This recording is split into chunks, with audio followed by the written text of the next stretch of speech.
Hello and welcome to New Filmmakers Los Angeles in partnership with Movie Maker magazine. My name is Danny DeLillo and we're here at the Camera Los Angeles showroom in West Hollywood, and I'm here for Diana Carter with her movie Seahorse Man.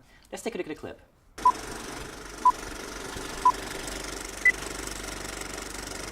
This was you once. It's not what it looks like! Is it a gunshot? Stab wound? What's wrong? Seahorse Man! That was beautiful, honey.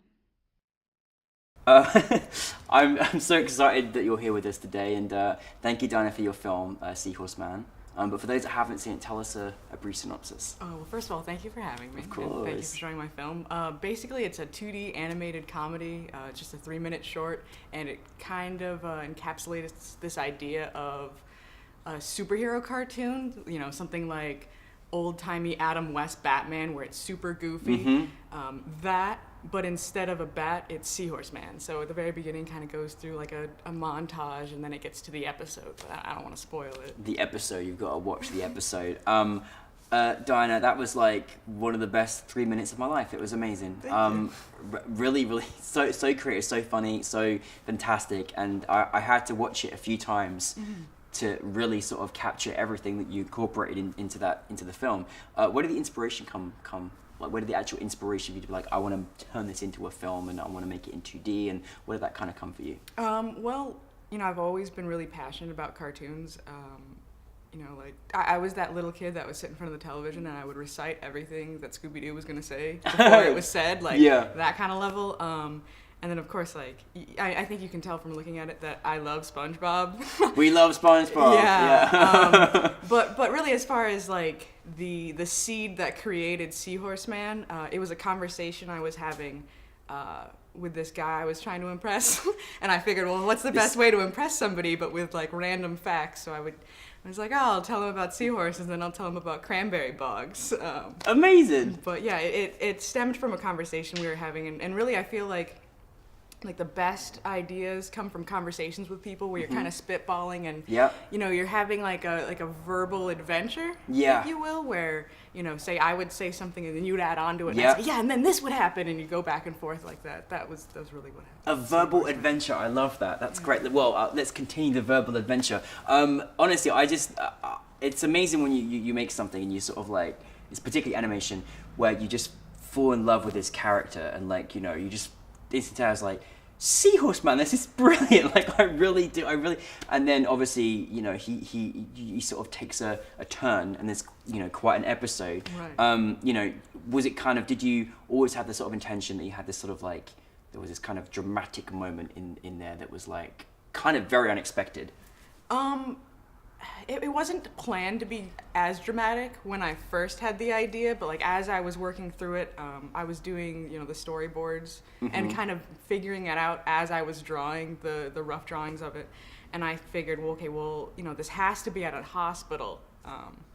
And then the more I think about hospitals, I just think of like really terribly cheesy soap operas, and so I did a lot of research in those and figured out, okay, like, what makes something look like a soap opera, and then the dramatics just kind of built from there. So you sort of looked at Melrose Place and thought, yeah, my inspirations come from here, and I'm going to put it in there. That's brilliant. What I love, and I think what, you know, many of our crew have expressed their thoughts of loving it as well, is that, you know, you kind of, you know, took us beyond the sort of level of comfort of, you know, where this, you know, certain thing is happening to Seahorse Man.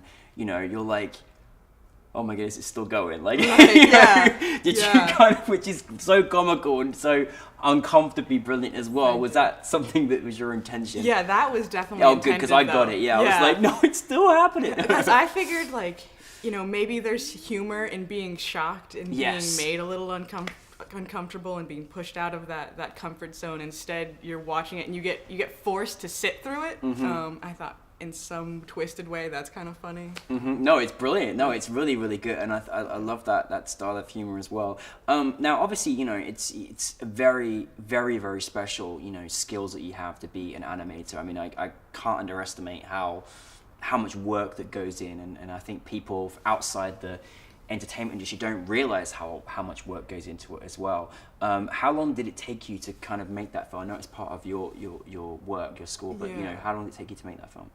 Well, from start to finish, yeah, I was, you know, in school at the time and I was taking other classes, but it was a year or a year and a month, something like that. I mean, I didn't work on it much over the summer.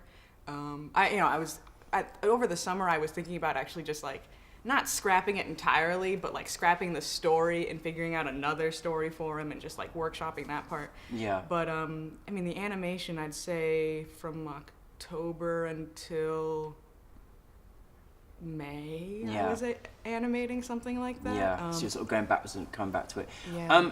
Who you know, you mentioned sort of about you obviously love SpongeBob and the sort of, you know, the Adam West style of Batman as well. Where's your inspirations as an animator? Where have you got certain people you look up to or certain styles that you like that you kind of learned to, you know, incorporate into your own?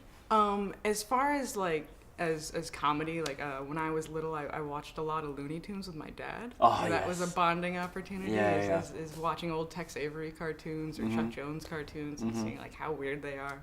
And then visual inspirations, like directly from animation.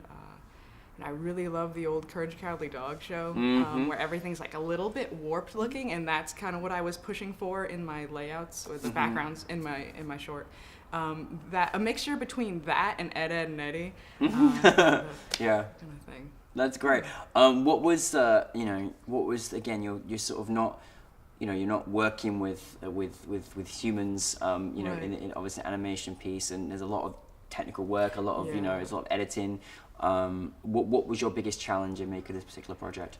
One of the biggest challenges was, you know, it was a fairly big project, a 3-minute short. A number of my peers had longer shorts, a number of them had shorter shorts, but like 3 minutes of animation is it's a lot longer than you think it is, because every second is 24 frames.